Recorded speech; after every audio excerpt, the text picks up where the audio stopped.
Ooh. And I got the spawns All right. Excellent. Always nice when that happens, even when it's accidental. right. All right, Zath, let's talk about QQ7. Starting from the north in the green, spawning Montana Kremlin for their battleships, fronted by Salem, Des Moines, and Minotaur.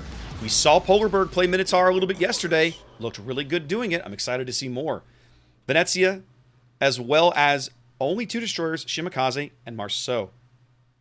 Yes, I need to correct you on that Minotaur call. It's actually a Manotaur. It is a Manotaur. You're correct. That is correct. We know Polarberg is playing Manotaur. Absolutely. And for those of you guys who are viewers who maybe haven't followed us that much, Manotaur means radar Minotaur.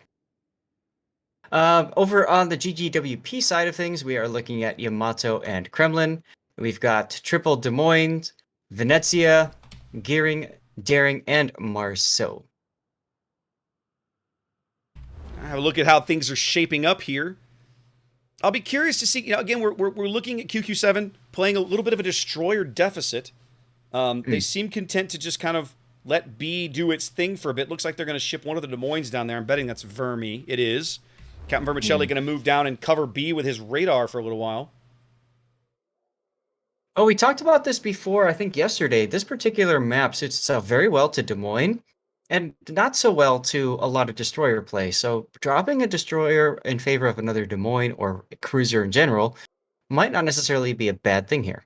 No, I agree. And North is one of those maps that tends to play fairly statically for a while, right? You set up cruisers, you set up radar, you cover the caps. I mean, we're looking at, Sage and Vermicelli basically mirroring each other, covering this cap circle. What's going to be difficult is that, Vermi's going to be able to eventually, slowly, push Amatsukaze's daring off the cap, but then his radar will be on cooldown, and Amatsukaze will eventually be able to pick it up. Mm-hmm. Kuroshio Sage going to a mirrored position. Love Indeed. Kuroshio Kai's Marceau right into C. We've seen this play work. We've also seen this play get punished before. But for the moment, they have no way to spot him, so it looks like things will be fine. Now, what's interesting is that him. somebody's getting some shells downrange. Oh no, those are gas shots. Now Triarch is going to appear in a place that Kuroshio did not expect. We have seen teams do this before, right? Because we watched somebody last King of the Sea get punished for this kind of a play. They ran a Kleber in here, and on the way out, the Kleber just got absolutely hammered. Now, he lived, but he was effectively out of the game. And you're seeing Kuroshio Kai get wrecked here. Yeah, someone's going to die here. Yeah. Plain and simple. And by the way, it's not going to be Triarch. No.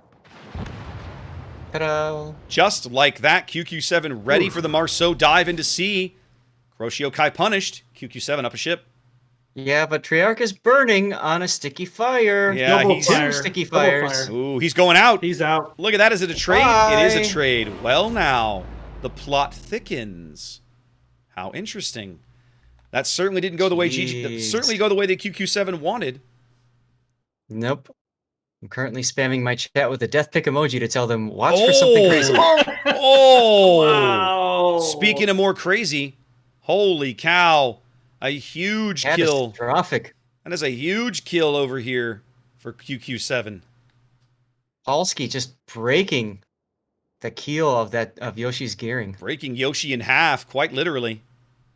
Polarberg's looking around going, fellas, you brought me to kill destroyers. What am I here for? By the way, Polsky is running the 20-kilometer torpedoes. If you haven't noticed.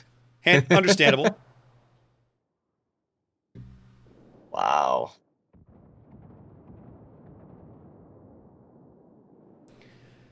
Well, that death snail just lost its head. So Indeed. 4 minutes in, we've already got 3 dead ships. Is this King of the Sea? Question mark. Yeah.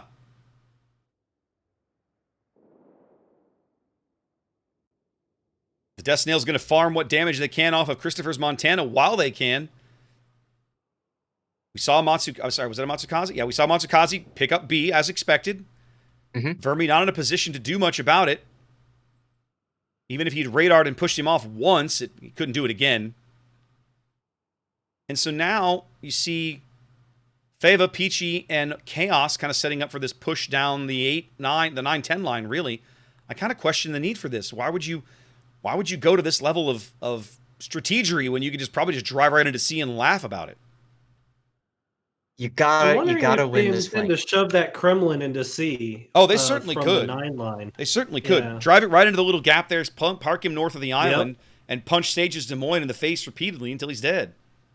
Yeah, see, these guys have to win the flank though. If they all go into sea from this side, then Dyer can just roll right up on them with the Venezia and possibly with the Kremlin to support. So I like the idea of them going cautiously down together. You see how they're spread out here, covering each other's flank, and they're just going to sweep down. You're probably right. Fiva will probably go into Charlie, but the other two, I would imagine, are going to continue sweeping down. Fiva, I think, is going to go into the cap. Des Moines and Salem are going to hold south of Fiva there on the 9 line. Let's look at things. I'm going to look at things for a minute from QQ7's perspective. Who got slapped? Matsukaze just got slapped hard by Polarberg. Oh my God. They did indeed. Polarberg's like, finally, you let me kill destroyers. Finally, you're letting me shoot at destroyers. You left one for me. Good job, fellas. And he is in a really good position to do it, too. Yeah, he is. Yeah. Radar is off, so Matsukaze's going to limp away with half his hit points at least. For now. Making the turn into C. But look at Sage. Sage is moving out of position. Polsky's going to bag B. Vermi and Sage are going to have a little slap fight here down the channel because I think Sage has realized with the Kremlin coming in, his position is completely untenable. Mm-hmm. Good salvo going in on Sage. Not much out of it, surprisingly. Here comes the follow-up. Nope. That was better. Des Moines Armor says, we don't care. And now Sage is going to go... Is he going to turn? I think bit of a mistake here. Now into Polsky. Yeah. Oh, he's going to stop in front of Polsky's torps. He's got his... Now, Sage has his Hydro up. He knows these torpedoes are here, but he's pincered, right? If he turns, Vermi APs him in the bow. If he doesn't turn, he eats the torpedoes. I think Sage is out here. No! Look at that! Look at that! Ladies and gentlemen, that is a legendary Des Moines if ever I saw one. Very well executed. Vermi still punishes him for at least one Citadel there. He is going to take a torp, I think? No, he's not. No, he's not. Oh, my goodness. What a master class in Des Moines handling by Sage. And at this point, Sage is saying, this island is mine. This island is my friend. This island is totally my friend. I'm gonna camp. Now Vermi's gonna come up and just wipe him out because I don't think he can prevent that. But man, what a brilliant play. Yep. That was amazing. But Verm though, see, Verm's got Venezia to deal with to the south. Yeah, Vermi can't sit there forever. All he needs to do is just hold Sage there. Well, he doesn't actually have to move much. He's certainly doing that. Oh no, he's backing up towards Sage. He's trying to taunt them, I think, to pull forward. Sage is trying to back up to get his bow reoriented to get out of this channel, I think. Maybe not. Right. No, his Hydro is still up. So he can see the Minotaur torps coming in. The only problem here is Dyer's Venezia is broad to that Kremlin. Can't see him though. No eyes. Well, Fava does bag C. Both teams ticking up points now, but GGWP, despite being down a ship, a small lead and continuing to climb. Sage radaring. Going in on Polsky here. Polsky's hung out very close. This might be this could be a mistake. Yeah, Venezia shells, Des Moines shells. Brilliant play right there. The Venezia salvo missing.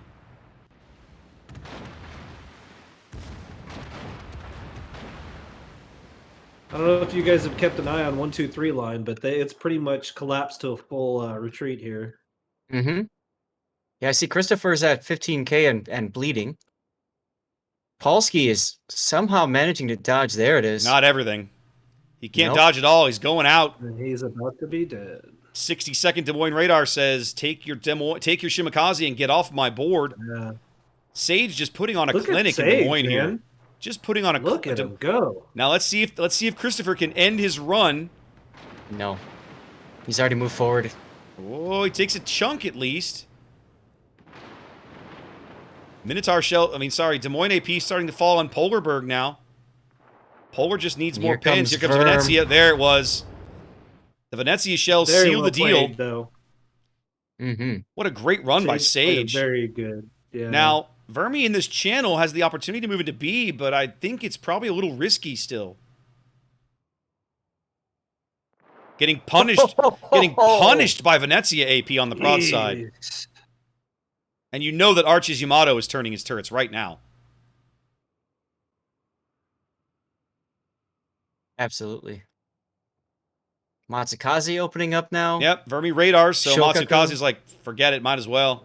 Rhubarb's got a full salvo coming in on Vermicelli right now. Nothing. Missed. Literally nothing. Wow, he missed. Whiffed it all, baby. Now, and ooh. One of the things, good hit on a Matsukaze. One of the things that I like about what they're doing with Peachy, they're rotating Peachy back. Peachy went through the C cap and has come back across the E line and is going to be on the north end of the B cap momentarily. If QQ can find a way into the B cap, I think they can hold it effectively. But they got to find a way in, and they aren't there yet. Oh, Vermi almost gets Yamato'd right there. Yep. He's finally dark. They have no eyes on Vermicelli anymore. GGWP on about a 120-point lead. 9 minutes to play. Christopher's repaired back almost half his HP. He needed that. Yeah. That'll allow him to become relevant again. Worked Chaos is, just got a little clocked from Rhubarb differences, Kremlin. But I like the fact that they are moving away a bit. The Yamato with a blind shot. I promise you, they could not see Vermicelli. Wow. What a shot by Arch. 250-point lead. GGWP, despite that kind of what looked like some early mistakes. Here they are. With a lead. Man, QQ really needs to break into B, Zath, but I'm not sure how they're going to do it. It's going to be hard now. I mean, Polarberg is the destroyer now, right? He is the lowest detection thing they have on the board. He is the destroyer.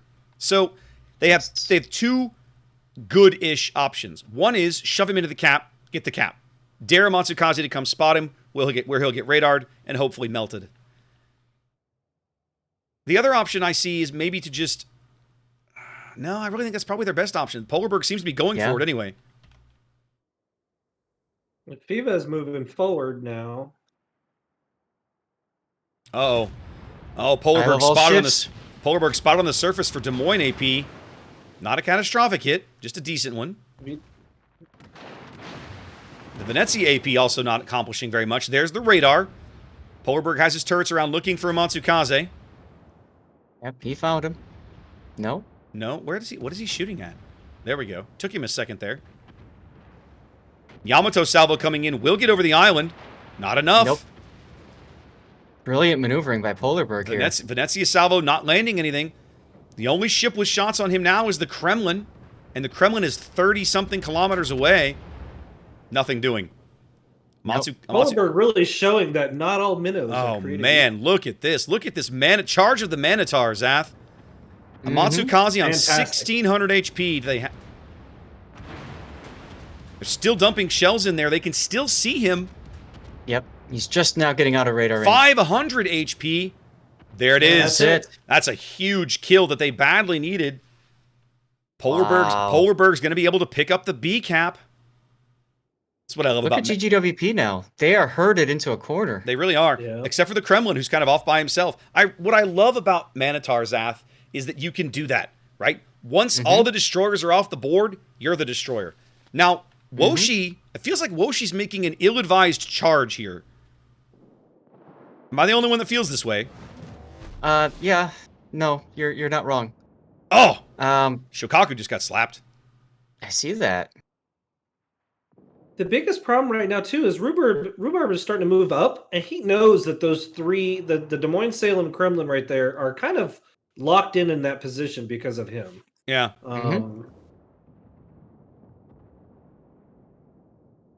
I'm not sure what Woshi's expecting to get out of this push. This feels unnecessary to me. I would agree. Here come the Yamato shells. Might be over here. Not quite, but it's getting close.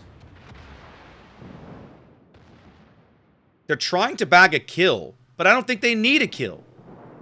They're going to give up a ship instead, and I don't think they need that. They certainly don't want to be doing that. That's going to put these guys over 900 points. Now, can they see Woshi? Yes, they can still see Woshi. But yeah, Woshi's still firing in there, so why are you smoking? What's the point? Yeah. I don't understand that play at all. Practice for next game? I don't know. I don't know. QQ7 on track to win. Well, they were on track to win. Now they won't. Woshi's sacrifice has given GGWP the opportunity to win the game. You're seeing Montana salvos going out for love all ships now. He's trying to dodge it. Peach taking a pretty good hit. He does. Mm-hmm. Now Arch is getting farmed out pretty mercilessly right here. Well, Polarberg does what he does best with that Minotaur. If they can farm Arch out, that'll be big. He's just savaging that Yamato. Yep. I love broadside battleships in a Minotaur. You just eat them up. Yeah. Arch is going out. That's a kill that QQ badly needs. That flips it around. They will now win on time.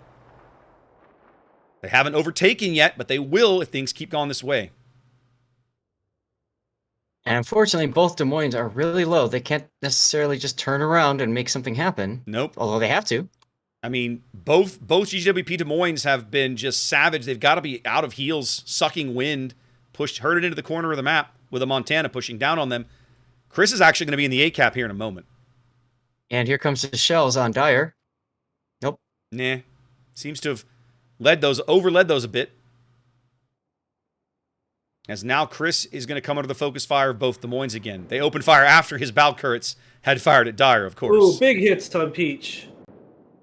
Mm-hmm. That's got to be Rhubarb coming in.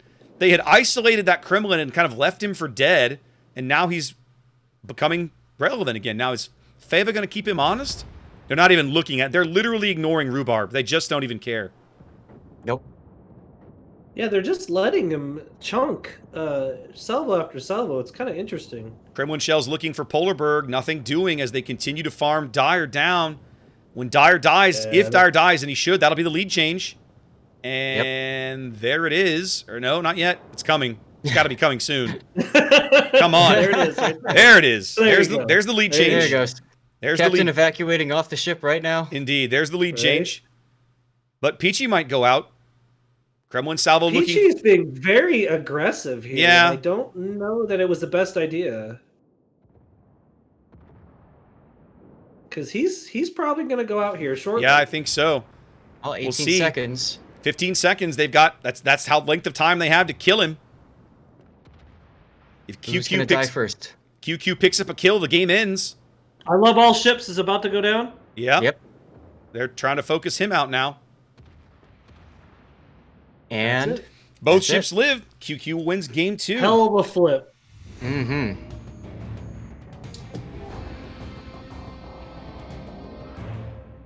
What a match. Woo! What a game. That was fantastic. What a game.